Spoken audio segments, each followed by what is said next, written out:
Assalamualaikum warahmatullahi wabarakatuh. Perkenalkan, sebelumnya nama saya Muhammad Umar Saifullah dengan nomor induk mahasiswa 1705520200. Ya, jadi pada kesempatan kali ini izinkan saya untuk menyampaikan materi presentasi yang telah saya buat dan akan saya bacakan juga presentasi yang akan saya sampaikan ini dengan tema wawancara dan interogasi, yang mana dari presentasi ini bertujuan agar untuk memberikan ilmu dan juga bisa bermanfaat khususnya bagi mahasiswa-mahasiswa yang mengikuti perkuliahan audit investigatif. Jadi pada kesempatan kali ini langsung saja kita akan membahas mengenai wawancara dan interogasi. Baik, langsung saja kita masuk kepada slide yang pertama ini, yaitu ada pengantar. Jadi wawancara dan interogasi adalah bagian yang tidak terpisahkan dalam sebuah investigasi fraud.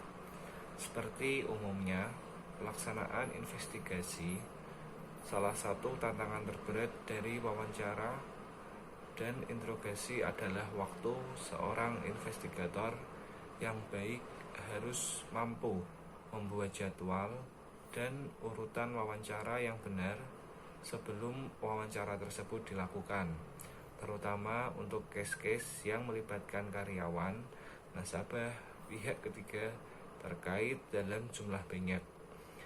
Wawancara sendiri merupakan sesuatu yang sering dilakukan oleh auditor dalam menjalankan tugas audit dan merupakan salah satu teknik dalam pengumpulan keterangan. Memahami objek pemeriksaan, menguji keterangan yang telah didapatkan sebelumnya, melengkapi keterangan yang lain, dan tujuan-tujuan lainnya dari wawancara tersebut. Jadi, secara umum, setiap auditor harus menguasai teknik wawancara. Namun, demikian, masing-masing orang memiliki sifat, gaya, dan karakter pribadi yang berbeda-beda, baik auditor itu sendiri maupun pihak yang akan diwawancarai. Hal ini akan memengaruhi teknik dan metode wawancara yang dilakukan. Dalam hal waktu pelaksanaan, wawancara dapat dilakukan di awal atau pada saat audit berlangsung, ataupun pada akhir audit, sangat tergantung dari kondisi dan situasi audit serta tujuan dilakukannya wawancara tersebut. Demikian halnya dengan tempat pelaksanaan wawancara.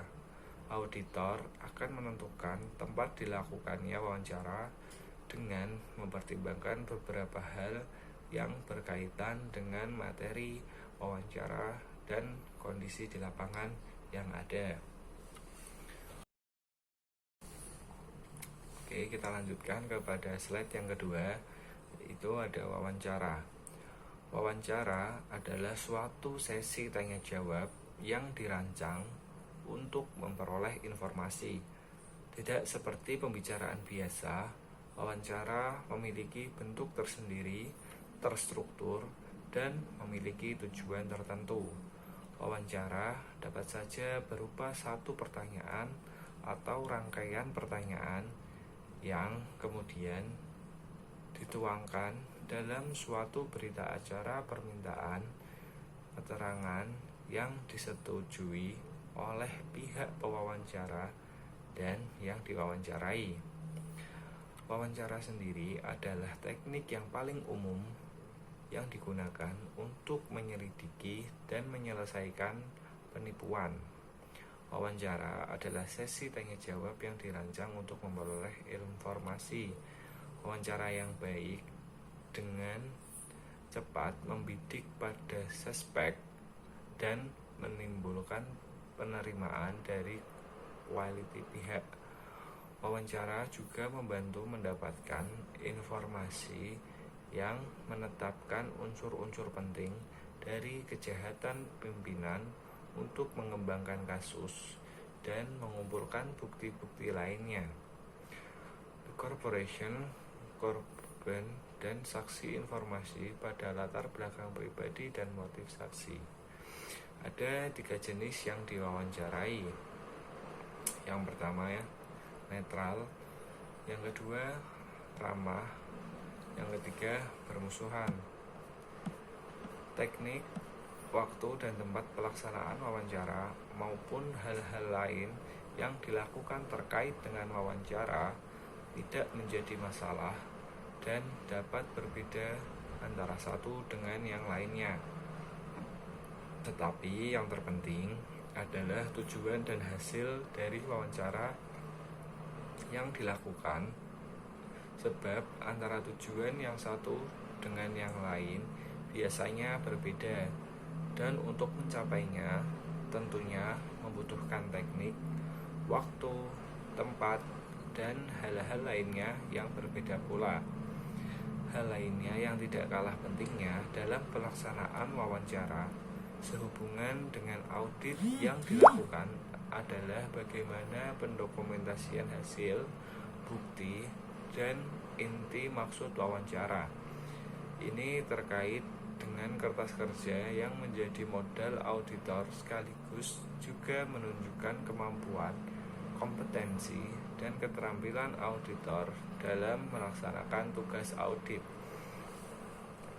Dokumentasi wawancara dapat berupa tulisan, media elektronik, atau media lain yang digunakan dalam kaitan dengan pembuktian bahwa wawancara benar-benar dilakukan untuk memperoleh informasi yang diinginkan dan tanpa adanya kesan yang mengada-ngada, atau melakukan penekanan yang mengakibatkan informasi tidak sesuai dengan adanya.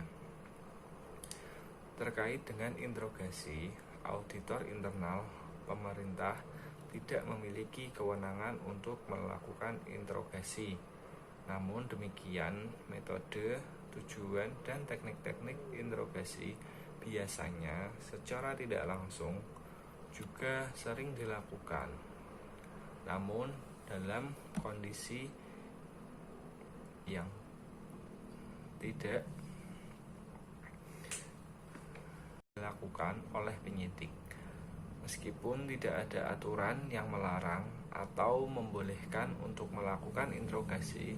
Auditor menganggap hal ini dapat dilakukan untuk mencapai tujuan memperoleh informasi dan mencapai tujuan audit yang dilakukan. Auditor dapat memperoleh bukti dan pengakuan tersangka yang terkait dengan fraud tanpa perlu melakukan kekerasan dengan melakukan wawancara dan interogasi yang baik.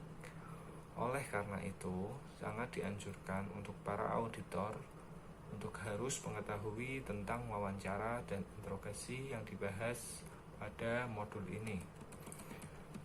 Kemudian, karakteristik wawancara yang baik.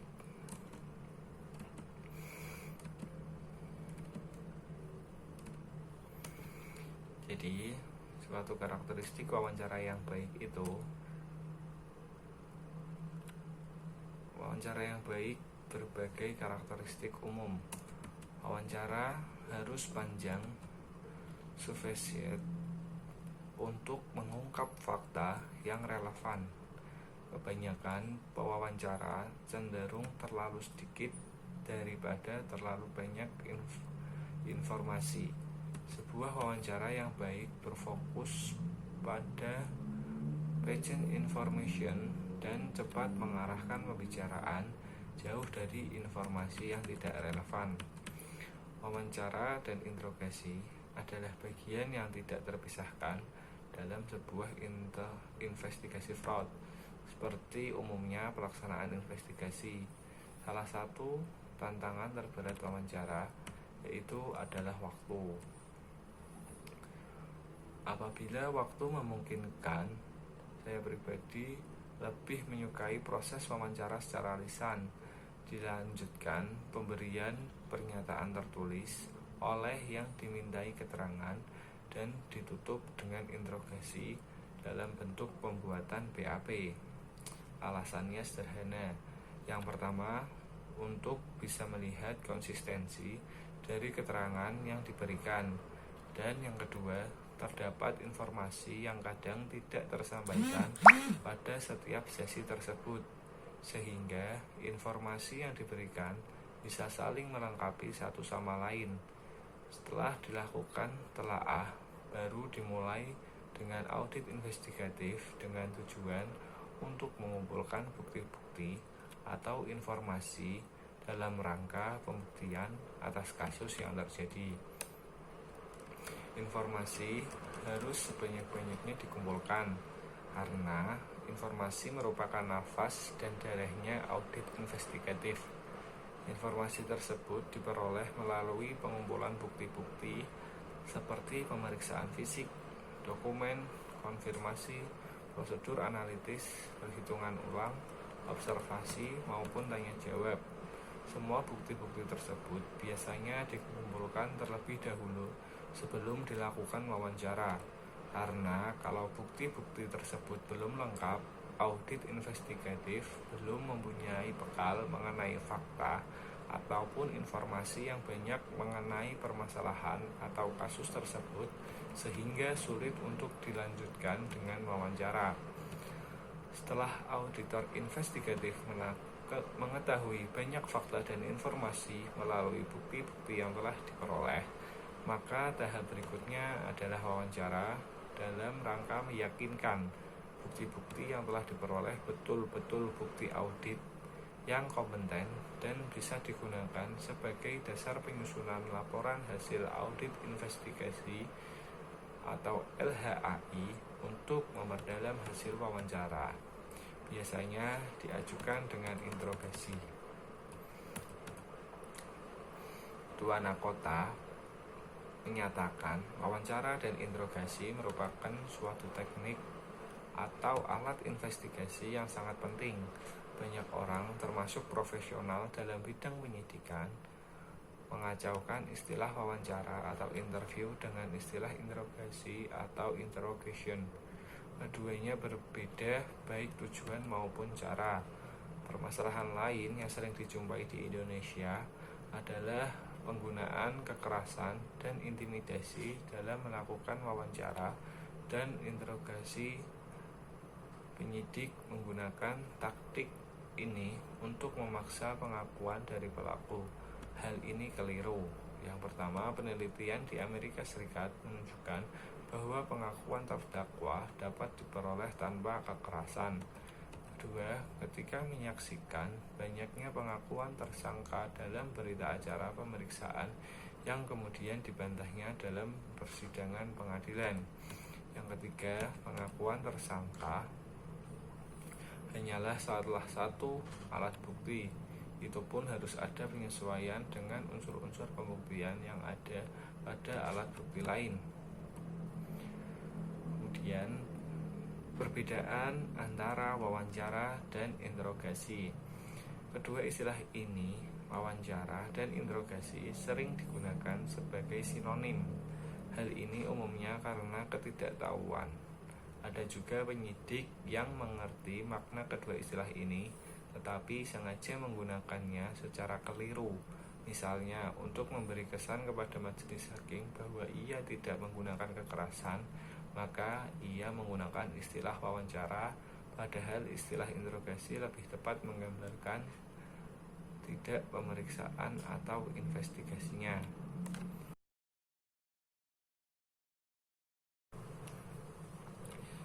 Kita lanjutkan kepada slide kita yang ketiga, yaitu ada ciri-ciri wawancara.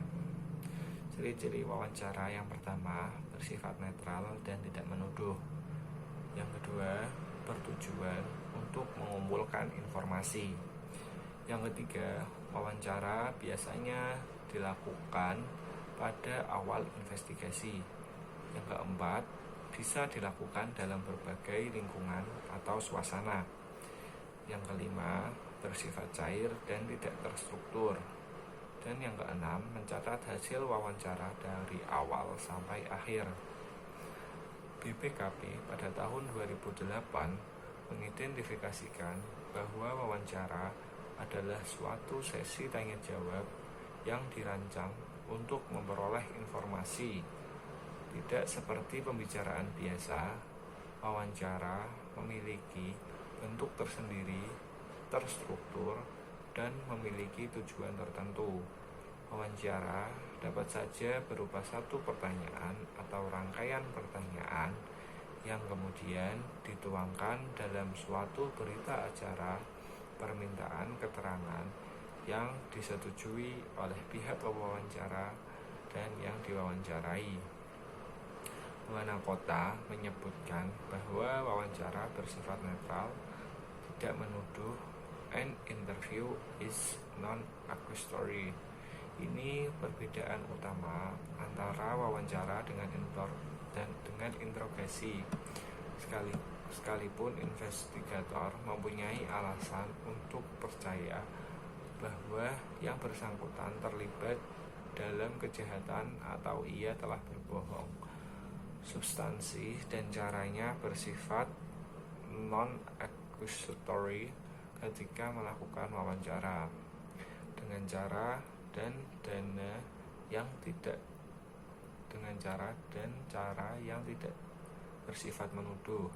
Investigator dapat mengembangkan hubungan yang menimbulkan rasa percaya dan hormat dengan orang yang diwawancarainya. Wanakota juga menyatakan tujuan wawancara adalah mengumpulkan informasi. Selama melakukan wawancara, investigator harus mengumpulkan informasi yang penting untuk investigasinya sendiri dan informasi mengenai perilaku dari orang yang diwawancarainya. Contoh, investigative information.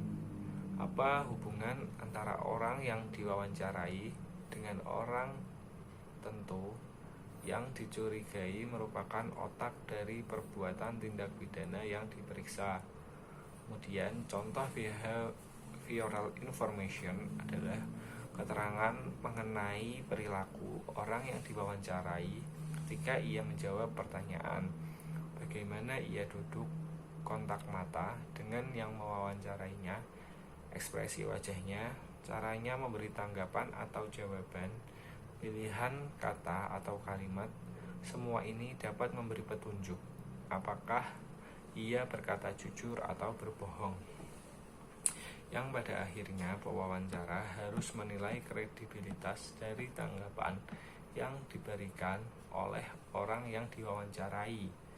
Hal ini utamanya dilakukan melalui evaluasi atas sikap atau behavioral response selama wawancara.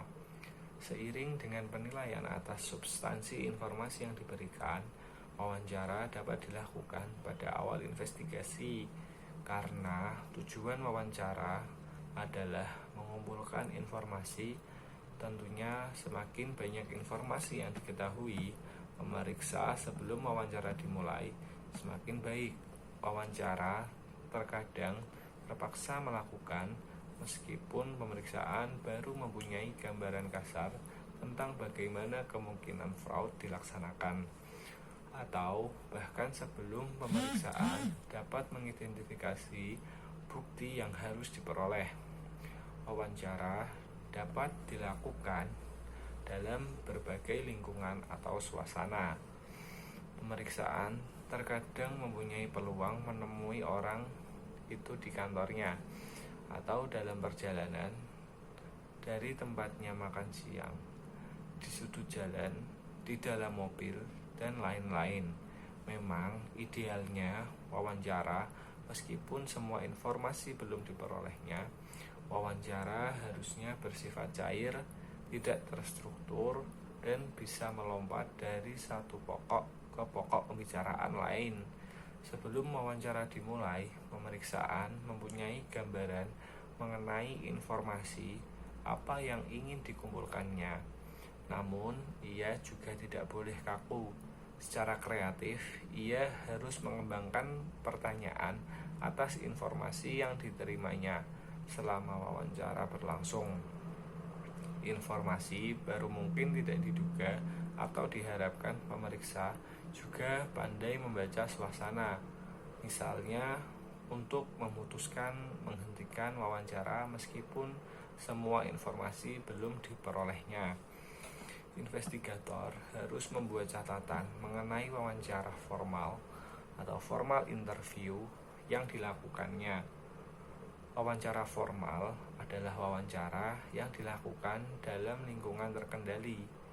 Mencatat mempunyai beberapa kegunaan.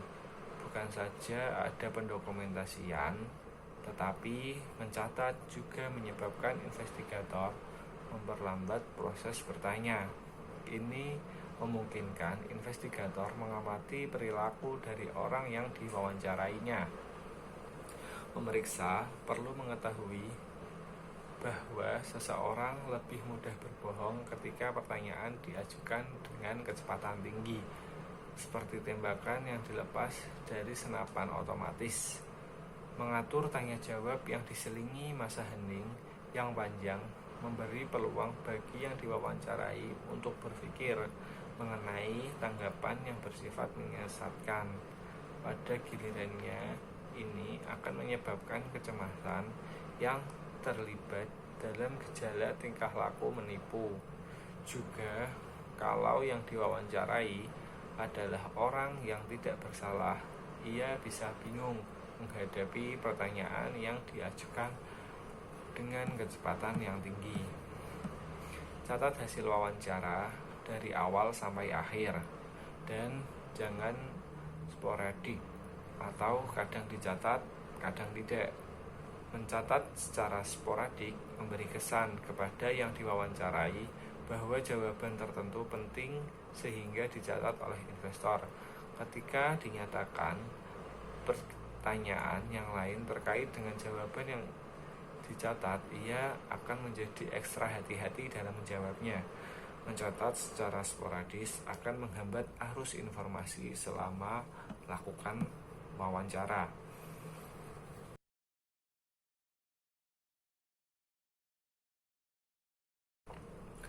Kita lanjut ke slide kita yang keempat, yaitu ada interogasi. Ciri-ciri interogasi yang pertama yaitu bersifat menuduh, bertujuan mengetahui yang sebenarnya, apa yang sebenarnya yang terjadi, siapa yang melakukan, dan berapa jumlah atau nilai fraud. Kemudian dilakukan pada lingkungan yang terkontrol dan terkendali. Taktik membuat pernyataan, bukan pertanyaan. Kemudian tidak boleh membuat catatan sehingga tertuduh menceritakan yang sebenarnya. Ciri-ciri interogasi.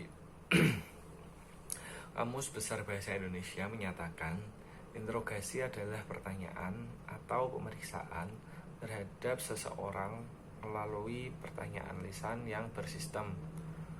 Wanakota menyatakan interogasi bersifat menuduh. An interrogation is accusatory. Seseorang yang bersalah tidak akan memberi keterangan yang bertentangan dengan kepentingan pribadinya secara sukarela, kecuali apabila ia yakin bahwa investigator juga mempunyai keyakinan tentang kesalahannya. Karena itu, pernyataan yang bersifat menuduh seperti, "Anang, saya tidak punya keraguan sedikit pun bahwa Anda yang merencanakan tindak pidana korupsi ini," sangat diperlukan untuk memperlihatkan keyakinan investigator. Bandingkan jika pertanyaan berbunyi, "Anang, saya pikir Anda mungkin terlibat dalam merencanakan tindakan pidana korupsi ini." Dengan pertanyaan terakhir ini, yang diinterogasi dengan cepat membaca bahwa ada ketidakpastian di benak si investigator mengenai keterlibatannya dalam merencanakan tindak pidana korupsi. Selanjutnya, yang diinterogasi ini semakin yakin bahwa sikap yang harus diambilnya adalah membantah keterlibatannya. Interogasi dilakukan dengan persuasi yang aktif. Interogasi dilakukan karena investigator percaya bahwa dalam wawancara sebelumnya orang itu telah berbohong. Kalau interogasi dilakukan dengan cara bertanya dan bertanya terus, sangat tidak mungkin investigator akan mendapatkan keterangan yang berisi kebenaran. Untuk membujuknya menceritakan kebenaran, investigator menggunakan taktik membuat pertanyaan dan bukan mengajukan pertanyaan. Taktik ini akan mendominasi seluruh interogasi sebelum seseorang mengaku bersalah. Pertama, ia harus bersedia mendengar pertanyaan-pertanyaan yang dibuat investigator. Tujuan interogasi adalah mengakui yang sebenarnya. Artinya, apa yang sebenarnya terjadi, siapa yang sebenarnya melakukan, berapa jumlah atau nilai fraud sebenarnya, dan seterusnya. Ada persepsi bahwa tujuan interogasi adalah mendapatkan pengakuan bersalah. Itu sebuah kekeliruan. Contohnya, seorang sedang sial. Ia dikira berbohong dalam wawancara sebelumnya. Karena itu selanjutnya ia diinterogasi. Setelah diinterogasi baru ketahuan ia tidak bersalah. Dalam hal ini, investigator seolah-olah gagal mendapatkan pengakuan bahwa orang itu bersalah. Namun, ia sebenarnya berhasil.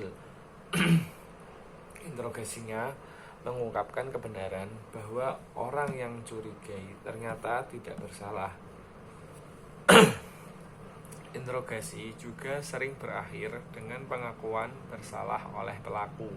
Pada contoh ini, keberhasilan interogasi bukan diwujudkan dalam pengakuan bersalah, melainkan dalam mengetahui siapa yang sebenarnya bersalah. Interogasi dilakukan dalam lingkungan yang terkontrol atau terkendali, bukan di sembarang tempat. Taktik persuasi yang digunakan memerlukan lingkungan yang ada privasi, tidak terganggu oleh orang lalu lalang, dan bebas dari halangan lain seperti suara bising atau tempat umum. Interogasi hanya dilakukan sesudah investigator mempunyai keyakinan yang memadai mengenai salahnya seseorang. Investigator harus mempunyai alasan untuk percaya bahwa seseorang telah berbohong. Alasan ini mungkin berupa perilakunya selama wawancara, keterangan yang berubah-ubah sebagai tanggapan atas pertanyaan yang sama, adanya petunjuk bahwa ia berbohong, dan lain-lain. Interogasi tidak boleh digunakan sebagai alat atau cara utama untuk menilai jujur tidaknya seseorang. Penilaian ini seharusnya dapat dicapai.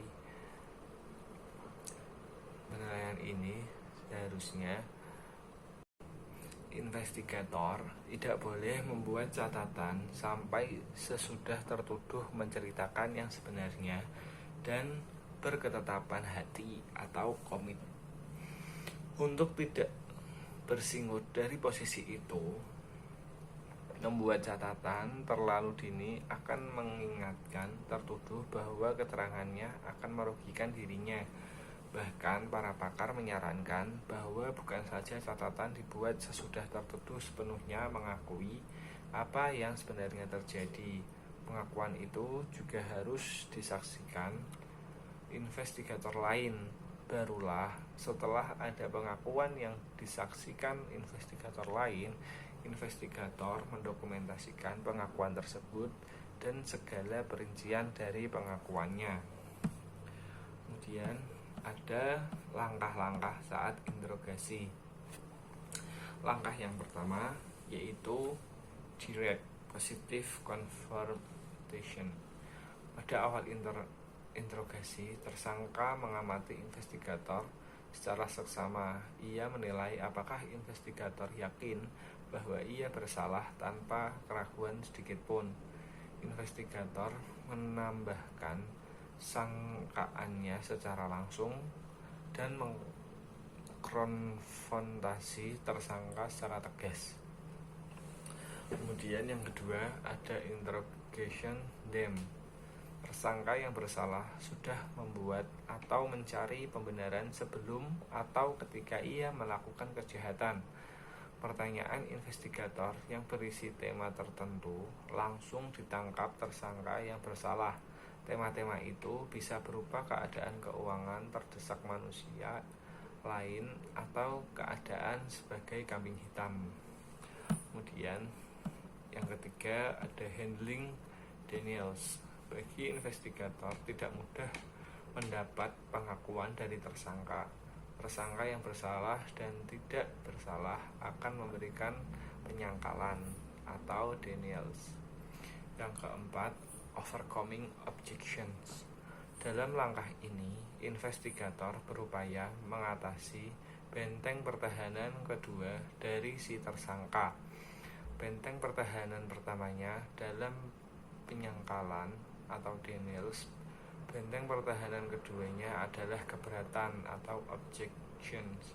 Tersangka yang melihat kesia-siaan dalam upayanya menyangkal akan mengubah taktiknya dengan mengajukan keberatan. Kemudian yang kelima, keeping the suspect attention. Tersangka sudah kehilangan percaya diri untuk terus mengemukakan ketidakbersalahannya. Ia sudah sampai di suatu titik di mana membiarkan investigator berbicara apapun. Ia berdiam diri dan investigator menjadi pembicara tunggal. Kemudian yang keenam, handling the suspect passive mode. Pada tahap ini, tersangka menyadari bahwa kebohongannya tidak menghasilkan keinginannya tadi. Ia menunjukkan sifat kalah, kepala tertunduk, bahu menurun, kaki melemas, mata berkaca-kaca, mentalnya berada pada titik terendah. Perubahan ini mengisyaratkan adanya pergolakan di dalam batin tersangka untuk menceritakan kebenaran. Yang ketujuh, presenting the alternative question. Merupakan puncak dari pengembangan tema interogasi. Investigator mempersempit temanya ke unsur utamanya dan memasuki pertanyaan alternatif. Ketika memilih suatu alternatif, tersangka sesungguhnya telah mengakui bersalah. Kemudian yang kedelapan, bringing the suspect into the conversation. Dalam langkah ini, tersangka diarahkan untuk menceritakan perincian dari perbuatannya yang pada akhirnya akan dirumuskan menjadi pengakuan yang bisa diterima sebagai bukti hukum. Kemudian yang terakhir atau yang kesembilan yaitu ada the written confession. Pada puncaknya tersangka memberikan pengakuan secara tertulis.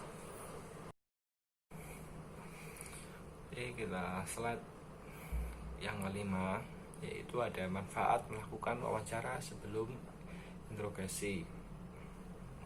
Yang pertama, ada keuntungan psikologis bagi investigator.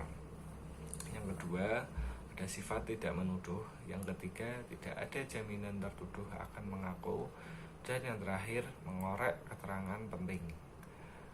Manfaat melakukan wawancara sebelum interogasi. Investigator seringkali melakukan interogasi meskipun ia tidak punya bukti atau petunjuk untuk menuduh seseorang.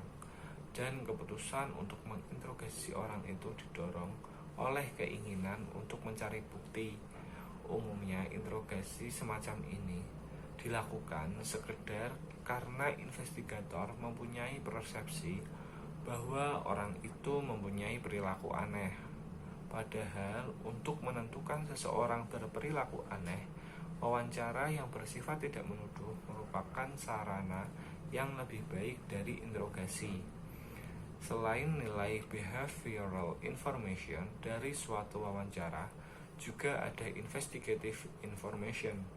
Investigative information ini sangat diperlukan ketika wawancara akan ditingkatkan menjadi interogasi. Namun, investigator sering tergoda untuk mengambil jalan pintas, mengabaikan wawancara, dan langsung melakukan interogasi. Pendekatan ini sangat tidak disarankan karena yang pertama, sifat tidak menuduh dalam wawancara memungkinkan investigator membangun hubungan, saling mempercayai dan menghormati yang mungkin dibangun dalam suasana dan sifat menuduh yang melekat pada interogasi. Kemudian yang kedua, selama wawancara, investigator seringkali mengorek keterangan penting mengenai tertuduh yang sangat berharga sewaktu melaksanakan interogasi. Kemudian yang ketiga, tidak ada jaminan tertuduh akan mengaku bersalah dalam proses interogasi.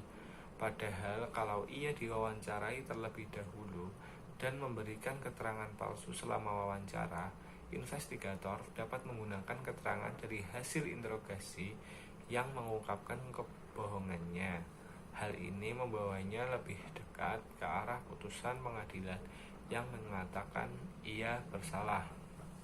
Kemudian yang keempat, ada keuntungan psikologi bagi investigator ketika ia melakukan wawancara sebelum interogasi.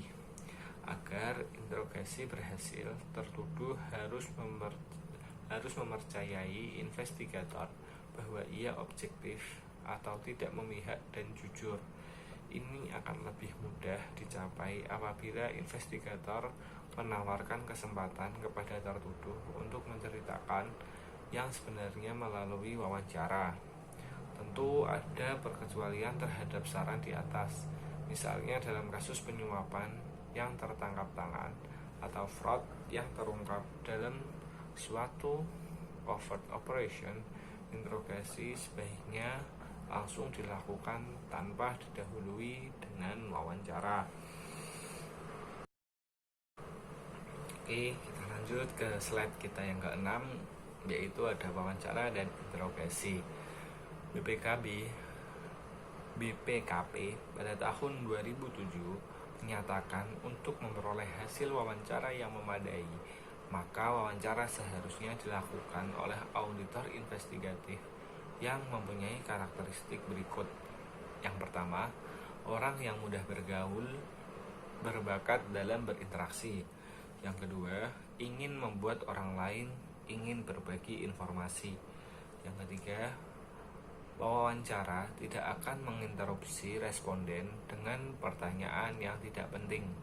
Yang keempat, dapat menyusun pertanyaan yang spesifik yang bisa membuat responden secara sukarela memberikan informasi. Kemudian yang kelima, menunjukkan keseriusan dan perhatian atas jawaban yang diberikan responden. Kemudian yang keenam, cara mengajukan pertanyaan tidak dengan sikap yang menyalahkan. BPKP menyatakan juga untuk memperoleh hasil wawancara yang memadai, maka wawancara seharusnya dilakukan oleh auditor investigatif yang mempunyai karakteristik seperti yang telah saya sampaikan. Namun dalam kenyataannya, sering wawancara dilakukan oleh auditor yang tidak mempunyai karakteristik seperti di atas tersebut, sehingga hasil wawancaranya kurang berhasil atau justru tidak berhasil, yang mengakibatkan hasil audit investigasinya kurang meyakinkan. Hal itu banyak disebabkan kurangnya audit investigatif yang tersedia di instansi tersebut. Selain kriteria tersebut di atas, auditor investigatif dalam melaksanakan auditnya harus selalu dilandasi dengan sikap mental dan independensi serta integritas yang tinggi untuk menghindarkan adanya penyimpangan yang dilakukan oleh auditor, misalnya yaitu adalah penyuapan. Kemudian pada slide selanjutnya, wawancara secara formal dan interogasi dilakukan dalam suasana yang menjamin privasi seseorang. Yang ada dalam ruang wawancara hanyalah investigator dan yang diwawancarai. Sifat alamiah manusia untuk mencari tempat yang aman semakin menonjol apabila investigator menduga seseorang melakukan suatu perbuatan pidana. Investigator harus membuat catatan mengenai wawancara formal atau formal interview yang dilakukannya. Wawancara formal adalah wawancara yang dilakukan dalam lingkungan terkendali. Mencatat mempunyai beberapa kegunaan, bukan saja ada pendokumentasian, tetapi mencatat juga menyebabkan investigator memperlambat proses bertanya. Ini memungkinkan investigator mengamati perilaku dari orang yang diwawancarainya. Kemudian pada slide yang ke-8 menjelaskan warna kota memberi saran-saran untuk pengadaan ruang wawancara. Bisa kita lihat yang pertama yaitu ada ciptakan suasana privasi. Ruang ini harus tenang, tidak diganggu suara pembicaraan orang lain atau bentuk kebisingan lain, dan tidak ada pemandangan orang lalu lalang. Kemudian yang kedua, pintu ruang harusnya tidak terkunci dan tidak boleh ada penghalang apapun, sehingga orang yang diwawancarai dengan bebas meninggalkan tempat. Jangan memberi kesan bahwa ia berada di tempat tahanan. Kemudian yang ketiga, hilangkan sesuatu yang bisa mengganggu seperti dinding dengan warna-warni yang menyolok, lukisan, hiasan ruang, dan lain-lain. Kemudian yang keempat, penerangan ruang harus cukup, tetapi tidak menyilaukan mata investigator maupun yang diwawancarai.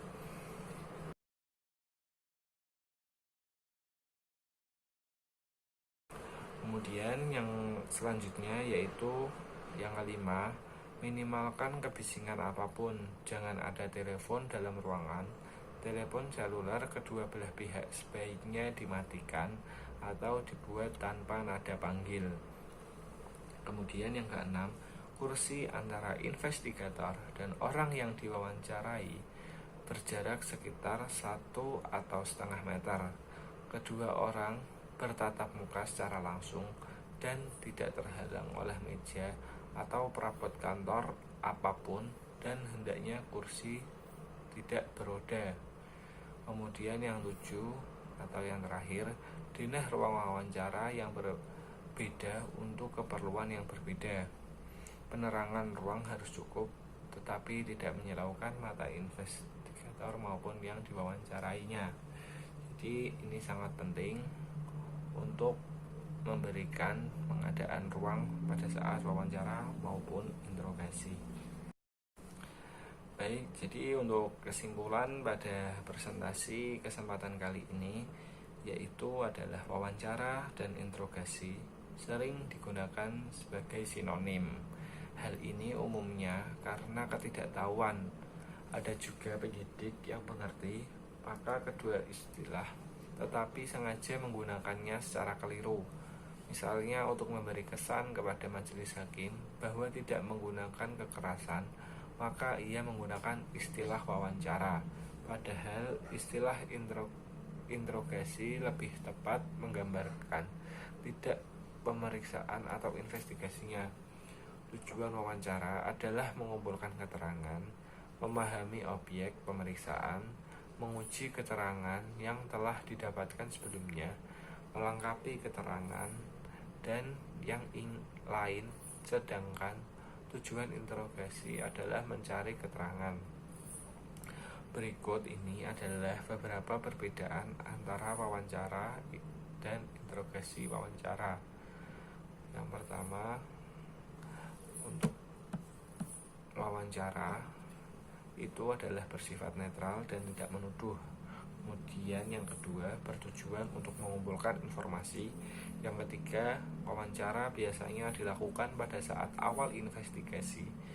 Kemudian yang keempat, bisa dilakukan dalam berbagai lingkungan atau suasana. Kemudian yang kelima, bersifat cair, tidak terstruktur. Dan yang terakhir, mencari hasil wawancara dari awal sampai akhir. Kemudian jika interogasi, yang pertama itu sifatnya bersifat menuduh. Yang kedua, bertujuan untuk mengetahui yang sebenarnya. apa sebenarnya yang terjadi, siapa yang melakukan, berapa jumlah atau nilai fraud. Kemudian taktik membuat pernyataan, bukan pertanyaan. Kemudian dilakukan di lingkungan terkontrol, bukan di sembarang tempat. Kemudian yang terakhir, hanya dilakukan pada saat investigator mempunyai keyakinan memadai ketika salahnya seseorang. Jadi itulah kesimpulan yang dapat saya ambil dari materi presentasi pada kali ini. Oke, cukup sekian materi presentasi yang dapat saya sampaikan. Bila ada kekurangan kata maupun salah, saya mohon maaf. Dan untuk para penonton, mohon untuk bisa di like maupun bisa menjadi sebuah pembelajaran bagi kita semua, khususnya bagi saya pribadi, untuk menambah ilmu mengenai ilmu audit investigatif. Tetap jaga kesehatan, tetap patuhi protokol kesehatan. Semoga kita pada kesempatan yang lain, pada pertemuan-pertemuan selanjutnya, kita bisa dipertemukan dalam kondisi yang baik dan dalam selalu keadaan sehat walafiat. Mungkin cukup sekian presentasi yang dapat saya sampaikan. Bila ada salah atau kurangnya, saya mohon maaf. Billahi taufik wal hidayah. Wassalamualaikum warahmatullahi wabarakatuh.